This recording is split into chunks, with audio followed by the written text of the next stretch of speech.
समझना होगा, हमें उनके व्यवहार को आत्मसात करना होगा। हमें याद रखना होगा, राम यानी आदर्श, राम यानी मर्यादा, राम यानी जीवन का सर्वोच्च चरित्र, राम यानी सत्य और पराक्रम का संगम। दिव्य गुणे शक्र समो रामः सत्य पराक्रमः। राम यानी धर्म पथ पर चलने वाला व्यक्तित्व। रामः सत्पुरुषो लोके सत्यः सत्यपरायणः। राम यानी जनता के सुख को सर्वोपरि रखना, प्रजा सुखत्वे चंद्रस्य। राम यानी धर्म और क्षमा का दरिया। वसुधाया क्षमा गुणे है। राम यानी ज्ञान और विवेक की पराकाष्ठा। बुद्धया बृहस्पते तुल्य। राम यानी कोमलता में दृढ़ता। मृदु पूर्वज भाषते। राम यानी कृतज्ञता का सर्वोच्च उदाहरण। कदाचन नोपकारेण कृति नैकेन तुष्यति। राम यानी श्रेष्ठ संगति का चयन। शिला वृद्धे ज्ञान वृद्धे वयोवृद्धे च सज्जनई। राम यानी विनम्रता में महाबल। वीर्यवान च वीर्येण महता स्वेन विस्मितः। राम यानी सत्य का अडिग संकल्प। न च अनुत्र कथो विद्वान। राम यानी जागरूक, अनुशासित और निष्कपट मन।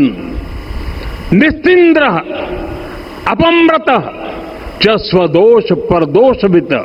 साथियों, राम सिर्फ एक व्यक्ति नहीं, राम एक मूल्य है, एक मर्यादा है, एक दिशा है। अगर भारत को साल 2047 तक विकसित बनाना है, अगर समाज को सामर्थ्यवान बनाना है, तो हमें अपने भीतर राम को जगाना होगा। हमें अपने भीतर के राम की प्राण प्रतिष्ठा करनी होगी। और इस संकल्प के लिए आज से बेहतर दिन और क्या हो सकता है। साथियों, 25 नवंबर का यह ऐतिहासिक दिन अपनी विरासत पर गर्व का एक और अद्भुत क्षण लेकर आया है। इसकी वजह है धर्म ध्वजा पर अंकित कोविदार वृक्ष। ये कोविदार वृक्ष इस बात का उदाहरण है कि जब हम अपनी जड़ों से कट जाते हैं तो हमारा वैभव इतिहास के पन्नों में दब जाता है। साथियों, जब भरत अपनी सेना के साथ चित्रकूट पहुंचे तो लक्ष्मण ने दूर से ही अयोध्या की सेना को पहचान लिया। ये कैसे हुआ, इसका वर्णन वाल्मीकि जी ने किया है। और वाल्मीकि जी ने क्या वर्णन किया है? उन्होंने कहा है, विराजित उद्गत स्कंधम कोविदार ध्वजः रथे। लक्ष्मण कहते हैं, राम, सामने जो तेजस्वी प्रकाश में विशाल वृक्ष जैसा ध्वज दिखाई दे रहा है, वही अयोध्या की सेना का ध्वज है। उस पर कोविदार का शुभ चिन्ह अंकित है। साथियों, आज जब राम मंदिर के प्रांगण में कोविदार फिर से प्रतिष्ठित हो रहा है, यह केवल एक वृक्ष की वापसी नहीं है, यह हमारी स्मृति की वापसी है, हमारी अस्मिता का पुनर्जागरण है, हमारी स्वाभिमानी सभ्यता का पुनः उद्घोष है।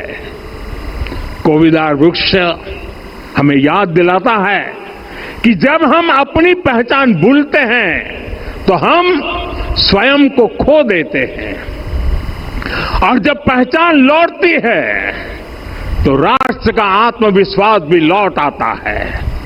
और इसलिए मैं कहता हूं, देश को आगे बढ़ना है तो अपनी विरासत पर गर्व करना होगा। साथियों, अपनी विरासत पर गर्व के साथ साथ एक और बात भी महत्वपूर्ण है, और वो है गुलामी की मानसिकता से पूरी तरह मुक्ति। आज से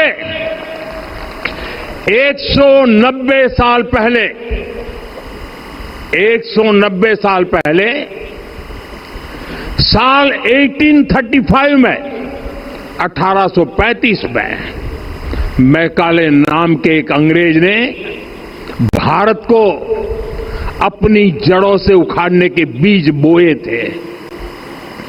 मैकाले ने भारत में मानसिक गुलामी की नींव रखी थी। 10 साल बाद यानी 2035 में उस अपवित्र घटना को 200 वर्ष पूरे हो रहे हैं। कुछ दिन पहले मैंने एक कार्यक्रम में आग्रह किया था कि हमें आने वाले 10 वर्षों तक उस 10 वर्षों का लक्ष्य लेकर चलना है कि भारत को गुलामी की मानसिकता से मुक्त करके रहेंगे। साथियों, सबसे बड़ा दुर्भाग्य यह है कि मैकाले ने जो कुछ सोचा था उसका प्रभाव कहीं व्यापक हुआ। हमें आजादी मिली, लेकिन हीन भावना से मुक्ति नहीं मिली। हमारे यहां एक विकार आ गया कि विदेश की हर चीज, हर व्यवस्था अच्छी है और जो हमारी अपनी चीजें हैं उनमें खोट ही खोट है। साथियों, गुलामी की यही मानसिकता है जिसने लगातार यह स्थापित किया। हमने विदेशों से लोकतंत्र लिया। कहा गया कि हमारा संविधान भी विदेश से प्रेरित है, जबकि सच ये है कि भारत लोकतंत्र की जननी है, मदर ऑफ डेमोक्रेसी है। लोकतंत्र हमारे डीएनए में है। साथियों, अगर आप तमिलनाडु जाएंगे तो तमिलनाडु के उत्तरी हिस्से में उत्तीर मेरूर गांव है। वहां हजारों वर्ष पहले का एक शिलालेख है। उसमें बताया गया है कि उस कालखंड में भी कैसे लोकतांत्रिक तरीके से शासन व्यवस्था चलती थी, लोग कैसे सरकार चुनते थे। लेकिन हमारे यहां तो मैग्ना कार्टा की प्रशंसा का ही चलन रहा। हमारे यहां भगवान बसवन्ना, उनके अनुभव मंटपा की जानकारी भी सीमित रखी गई। अनुभव मंटपा यानी जहां सामाजिक, धार्मिक और आर्थिक विषयों पर सार्वजनिक बहस होती थी, जहां सामूहिक सहमति से निर्णय लिए जाते थे। लेकिन गुलामी की मानसिकता के कारण इस भारत की कितनी ही पीढ़ियों को इस जानकारी से भी वंचित रखा गया। साथियों, हमारी व्यवस्था के हर कोने में गुलामी की इस मानसिकता ने डेरा डाला हुआ था। अब याद करिए, भारतीय नौसेना का ध्वज सदियों तक उस ध्वज पर ऐसे प्रतीक बने रहे जिनका हमारी सभ्यता, हमारी शक्ति, हमारी विरासत से कोई संबंध नहीं था। अब हमने नौसेना के ध्वज से गुलामी के हर प्रतीक को हटाया है।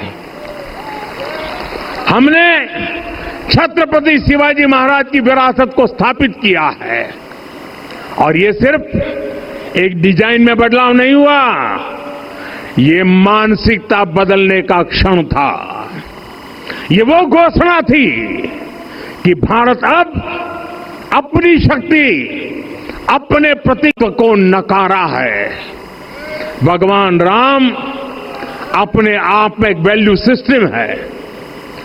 ओरछा के राजा राम से लेकर रामेश्वरम के भक्त राम तक और शबरी के प्रभु राम से लेकर मिथिला के पाहुन राम जी तक भारत के हर घर में, हर भारतीय के मन में और भारतवर्ष के हर कण कण में राम है।